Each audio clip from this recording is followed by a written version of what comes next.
ಆತ್ಮೀಯ ಸ್ನೇಹಿತರೆ, ಎಲ್ಲರಿಗೂ ಗೋಲ್ ಬೋರ್ಡ್ ನ್ಯೂಸ್ ಚಾನಲ್ಗೆ ಸ್ವಾಗತ. ಈ ಒಂದು ವಿಡಿಯೋದಲ್ಲಿ ರಾಜ್ಯ ಸರ್ಕಾರದ ವತಿಯಿಂದ ರಾಜ್ಯದ ರೈತರಿಗೆ ಭರ್ಜರಿ ಗುಡ್ ನ್ಯೂಸ್ ಅಂತ ಹೇಳಿ ಹೇಳ್ಬೋದು ಸ್ನೇಹಿತರೆ. ಹೌದು ಸ್ನೇಹಿತರೆ, ಸಣ್ಣ ರೈತರ ಸಾಲ ಮನ್ನಾಗೆ ಸಂಬಂಧಪಟ್ಟಂತಹ ಕಳೆದ ಸುಮಾರು 15 ದಿನಗಳಿಂದ ಕೂಡ ರಾಜ್ಯದಲ್ಲಿ ನಡೀತಾ ಇರುವಂತಹ ಚರ್ಚೆಗೆ ಸಂಬಂಧಪಟ್ಟಂತಹ ಮಹತ್ವದ ತಿರುವು ಪಡೆದುಕೊಂಡಿದ್ದು, ಒಟ್ಟಾರೆಯಾಗಿ ರಾಜ್ಯದ ರೈತರಿಗೆ ಸಣ್ಣ ರೈತರ ಸಾಲ ಮನ್ನಾಗೆ ಸಂಬಂಧಪಟ್ಟಂತಹ ಮಹತ್ವದ ನಿರ್ಧಾರಕ್ಕೆ ಸಂಬಂಧಪಟ್ಟಂತಹ ಮಾಹಿತಿಗಳು ಈ ಒಂದು ವಿಡಿಯೋದ ಮೂಲಕ ತಮಗೆ ಅದರ ಬಗ್ಗೆ ಇನ್ಫಾರ್ಮೇಶನ್ ಅನ್ನ ತಿಳಿಸ್ತಾ ಹೋಗ್ತೀನಿ ಸ್ನೇಹಿತರೆ. ಹೌದು ಸ್ನೇಹಿತರೆ, ಅನೇಕ ರೈತಪರ ಸಂಘಟನೆಗಳು ನಿರಂತರವಾಗಿ ಪ್ರತಿಭಟನೆಗಳನ್ನ ಮಾಡ್ತಾ ಇದ್ದಾರೆ. ಯಾಕಂತ ಹೇಳಿದ್ರೆ ಕಳೆದ ಸುಮಾರು 2-3 ವರ್ಷಗಳಿಂದ ಕೂಡ ರೈತರು ಬೆಳೆದಿರುವಂತಹ ಬೆಳೆಗಳು ಮಳೆಯಿಂದಾಗಿ ಸಂಪೂರ್ಣವಾಗಿ ನಾಶಕ್ಕೊಳಗಾಗಿತ್ತು.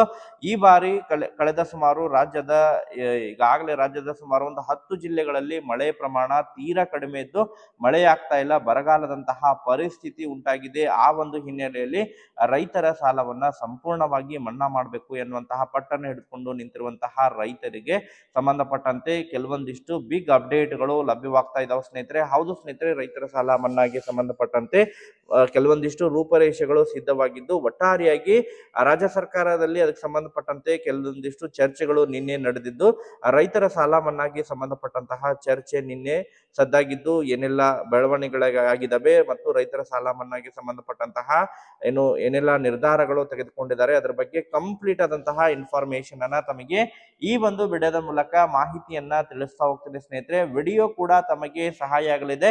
ಆ ಕಾರಣಕ್ಕಾಗಿ ಪ್ರತಿಯೊಬ್ಬ ರೈತ ಬಾಂಧವರು ಕೂಡ ವಿಡಿಯೋನ ಕಂಪ್ಲೀಟ್ ಆಗಿ ವಾಚ್ ಮಾಡಿ, ಯಾರು ಕೂಡ ವಿಡಿಯೋವನ್ನ ಮಧ್ಯದಲ್ಲಿ ಸ್ಕಿಪ್ ಮಾಡಿ ನೋಡ್ಲಿಕ್ಕೆ ಹೋಗ್ಬಿಟ್ಟು ಸ್ನೇಹಿತರೆ, ವಿಡಿಯೋ ಕೂಡ ತಮಗೆ ಸಹಾಯವಾಗಲಿದೆ. ಸೊ ಆ ಕಾರಣಕ್ಕಾಗಿ ಚಾನೆಲ್ ಅನ್ನ ಸಬ್ಸ್ಕ್ರೈಬ್ ಮಾಡ್ಕೊಂಡೆ ವಿಡಿಯೋನ ವೀಕ್ಷಣೆ ಮಾಡಿ. ಹಾಗಾದರೆ ಬನ್ನಿ ಸ್ನೇಹಿತರೆ, ತಡ ಮಾಡದೆ ಈ ಒಂದು ವಿಡಿಯೋನ ಪ್ರಾರಂಭಿಸೋಣ.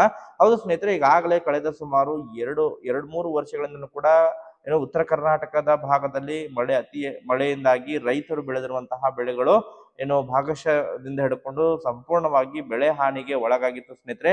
ಕಳೆದ 2-3 ವರ್ಷಗಳಿಂದ ಕೂಡ ಈ ರೀತಿಯಾದಂತಹ ಸಮಸ್ಯೆಯಾಗಿತ್ತು. ಬಟ್ ಈ ವರ್ಷ ರಾಜ್ಯದ ಸುಮಾರು ಒಂದು 10 ಜಿಲ್ಲೆಗಳು ಅಂತ ಹೇಳಿದ್ರೆ ಹಾವೇರಿ, ದಾವಣಗೆರೆ, ಬಾಗಲಕೋಟೆ, ವಿಜಯಪುರ, ಬಳ್ಳಾರಿ, ಯಾದಗಿರಿ, ಕಲಬುರಗಿ, ಬೀದರ, ಬಸವನ ಕಲ್ಯಾಣ, ರಾಯಚೂರು, ಈ ಒಂದು ಸುಮಾರು ಒಂದು 10 ಜಿಲ್ಲೆಗಳಿಗೆ ಮಳೆಯಾಗದೆ ಬಹಳಷ್ಟು ಸಂಕಷ್ಟದಲ್ಲಿ ಕೂಡ ರೈತರಿದ್ದಾರೆ ಸ್ನೇಹಿತರೆ.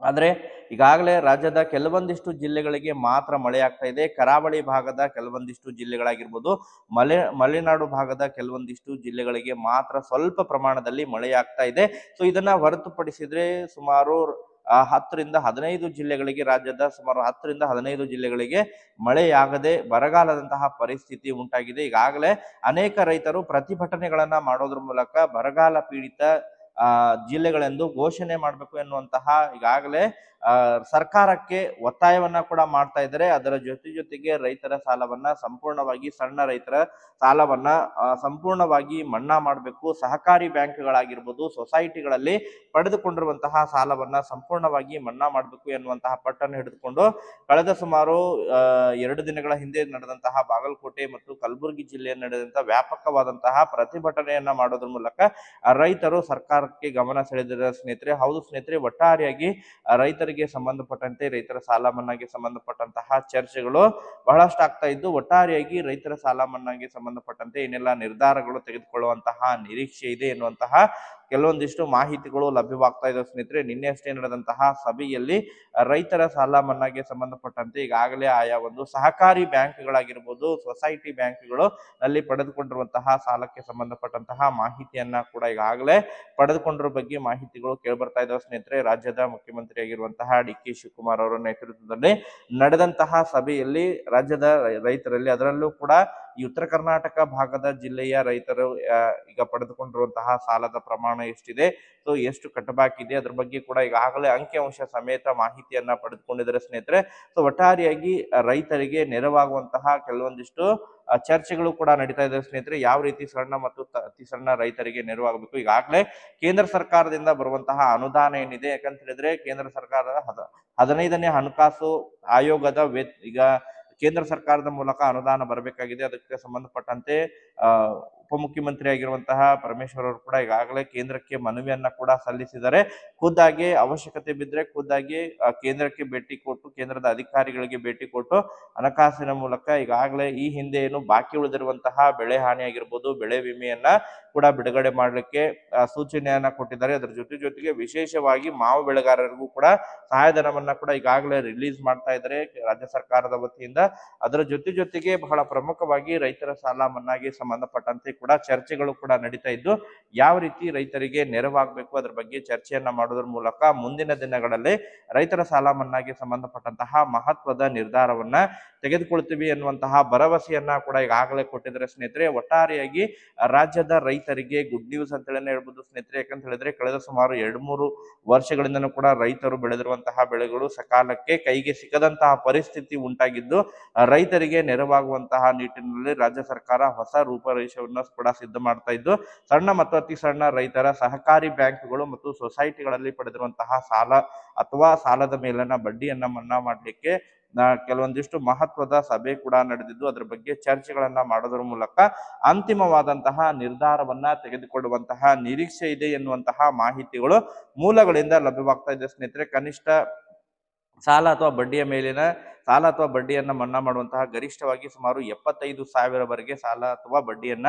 ಮನ್ನಾ ಮಾಡುವಂತಹ ಕೆಲವೊಂದಿಷ್ಟು ಏನು ಈಗಾಗಲೇ ಅದರ ಬಗ್ಗೆ ಚರ್ಚೆಗಳನ್ನ ಮಾಡೋದ್ರ ಮೂಲಕ ಈ ಹಿಂದೆ ಏನು ನಡೆದಂತಹ ಸಭೆಯಲ್ಲಿ ಅದರ ಜೊತೆಗೆ ಈ ಹಿಂದೆ ಕುಮಾರಸ್ವಾಮಿ ಅವರು ಯಾವ ರೀತಿ ರೈತರ ಸಾಲವನ್ನ ಮನ್ನಾ ಮಾಡಿದ್ರು ಆ ಒಂದು ಮಾದರಿಯನ್ನ ಕೂಡ ಪಡೆದುಕೊಂಡು ರೈತರ ಸಾಲ ಮನ್ನಾಗೆ ಸಂಬಂಧಪಟ್ಟಂತಹ ಮಹತ್ವದ ನಿರ್ಧಾರವನ್ನ ತೆಗೆದುಕೊಳ್ಳುವಂತಹ ನಿರೀಕ್ಷೆ ಇದೆ ಎನ್ನುವಂತಹ ಮಾಹಿತಿಗಳು ಮೂಲಗಳಿಂದ ಲಭ್ಯವಾಗ್ತಾ ಇದೆ ಸ್ನೇಹಿತರೆ. ಸೊ ಒಟ್ಟಾರೆಯಾಗಿ ಗುಡ್ ನ್ಯೂಸ್ ಅಂತೇಳಿ ಹೇಳ್ಬೋದು. ನಿರಂತರವಾಗಿ ರೈತರ ಸಾಲ ಮನ್ನಾಗೆ ಸಂಬಂಧಪಟ್ಟಂತಹ ಏನೆಲ್ಲ ಅಪ್ಡೇಟ್ಗಳು ಲಭ್ಯವಾಗ್ತಾ ಇರ್ತವೆ ಅದ್ರ ಬಗ್ಗೆ ನಿರಂತರವಾಗಿ ತಮಗೆ ಮಾಹಿತಿಯನ್ನ ಕೂಡ ತಿಳಿಸುವಂತಹ ಪ್ರಯತ್ನ ಕೂಡ ಮಾಡ್ತಾ ಇರ್ತೀನಿ ಸ್ನೇಹಿತರೆ.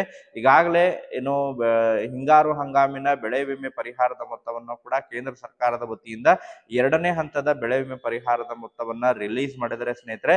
ರೈತರ ಖಾತೆಗಳಿಗೆ ಆಯಾ ಒಂದು ಜಿಲ್ಲೆಗಳಿಗೆ ಅಂತ ಹೇಳಿದ್ರೆ ಹಿಂಗಾರು ಹಂಗಾಮಿನಲ್ಲಿ ಯಾರೆಲ್ಲ ನೋಂದಣಿಯನ್ನ ಮಾಡ್ಕೊಂಡಿದ್ರು ಪ್ರೀಮಿಯಂ ಅನ್ನ ಕಟ್ಟೋದ್ರ ಮೂಲಕ ಅಂತಹ ಒಂದು ರೈತರ ಖಾತೆಗಳಿಗೆ ಈಗಾಗಲೇ ಕಲಬುರಗಿ ಜಿಲ್ಲೆ, ವಿಜಯಪುರ ಜಿಲ್ಲೆ, ಯಾದಗಿರಿ ಜಿಲ್ಲೆ, ಬಳ್ಳಾರಿ ಜಿಲ್ಲೆ ಆಗಿರ್ಬೋದು ಸ್ನೇಹಿತರೆ, ಬೀದರ್ ಜಿಲ್ಲೆಯ ಫಲಾನುಭವಿಗಳಿಗೆ ಹಣ ಈಗಾಗಲೇ ಕ್ರೆಡಿಟ್ ಆಗ್ತಾ ಇದೆ. ಅದರ ಜೊತೆಗೆ ತೋಟಗಾರಿಕೆ ಬೆಳೆಗಳಿಗೆ ಯಾರೆಲ್ಲ ನೋಂದಣಿಯನ್ನು ಮಾಡ್ಕೊಂಡಿದ್ದಾರೆ ಹವಾಮಾನ ಆಧಾರಿತ ಬೆಳೆ ವಿಮೆ ಶಿವಮೊಗ್ಗ ಜಿಲ್ಲೆ, ಅದ್ರ ಜೊತೆಗೆ ಶಿರಸಿ ಆಗಿರ್ಬೋದು, ಉತ್ತರ ಕನ್ನಡ, ದಕ್ಷಿಣ ಕನ್ನಡ ಜಿಲ್ಲೆಯ ಫಲಾನುಭವಿಗಳಿಗೂ ಕೂಡ ಹವಾಮಾನ ಆಧಾರಿತ ಬೆಳೆ ವಿಮೆ ಪರಿಹಾರವನ್ನ ಆಯಾ ಒಂದು ವಿಮಾ ಕಂಪನಿಗಳ ಮೂಲಕ ನೇರವಾಗಿ ರೈತರ ಖಾತೆಗಳಿಗೆ ಕ್ರೆಡಿಟ್ ಆಗ್ತಾ ಇದೆ ಸ್ನೇಹಿತರೆ.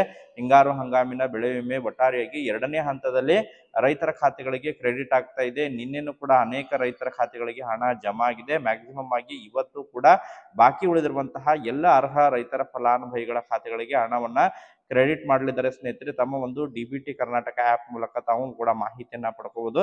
ಅದ್ರ ಜೊತೆಗೆ ಪ್ರತಿಯೊಬ್ಬರು ಕೂಡ ಈ KYC ನ ಕಂಪಲ್ಸರಿಯಾಗಿ ಮಾಡಿಸಿರ್ಬೇಕು.